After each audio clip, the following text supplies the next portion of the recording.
Les relations avec mon ex-femme sont très bonnes, on pourrait parler de coparentalité et on peut compter l'un sur l'autre quand on a un imprévu, justement quand c'est la semaine de l'un ou de l'autre et qu'un enfant est malade, qu'il faut aller le chercher. Ça fait 1 an et demi qu'on est en garde alternée une semaine, et à partir de la rentrée, donc dans quelques mois, j'aurai les enfants en garde pleine, donc au domicile de la maman pendant toute l'année, et le papa les aura un week-end sur 2 et la moitié des vacances. En règle générale, c'est moi qui ai les petites le lundi, mardi, et mon ex le mercredi, jeudi, puis le week-end, vendredi, samedi, dimanche, on fait ça en alternance. Pour nous, c'était plus facile de fonctionner comme ça qu'une semaine. On trouvait ça un peu moins schizophrénique d'avoir une semaine avec les enfants, une semaine tout seul.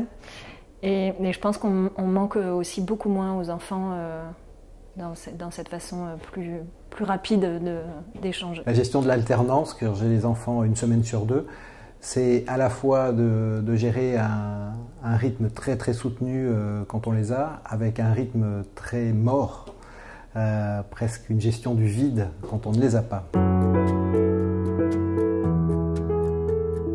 On se retrouve aussi bien pour faire les transmissions, les petits bobos, les gros caprices de la semaine, devant l'école le vendredi au moment du goûter.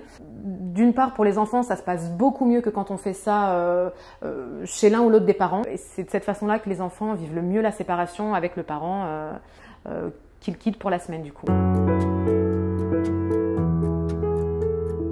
Là, ça va être nos premières vacances en parents séparés.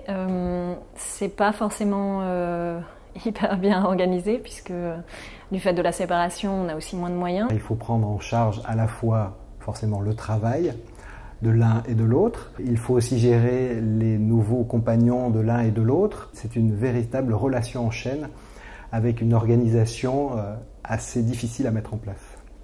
On a expérimenté l'été dernier un mois. Ça leur permettait de ne pas changer tout le temps d'environnement, de parents. Et finalement, donc Augustin avait à l'époque 3 ans. Ça s'est très mal passé. Il était beaucoup trop jeune. Il nous a dit que c'était très compliqué de faire du un mois pendant les grandes vacances. Donc on va, dans 2 mois, pour les prochaines, passer tout court sur 15 jours. Et bon, c'est moins pratique, mais pour eux, je pense que c'est plus facile pour la gestion de la séparation.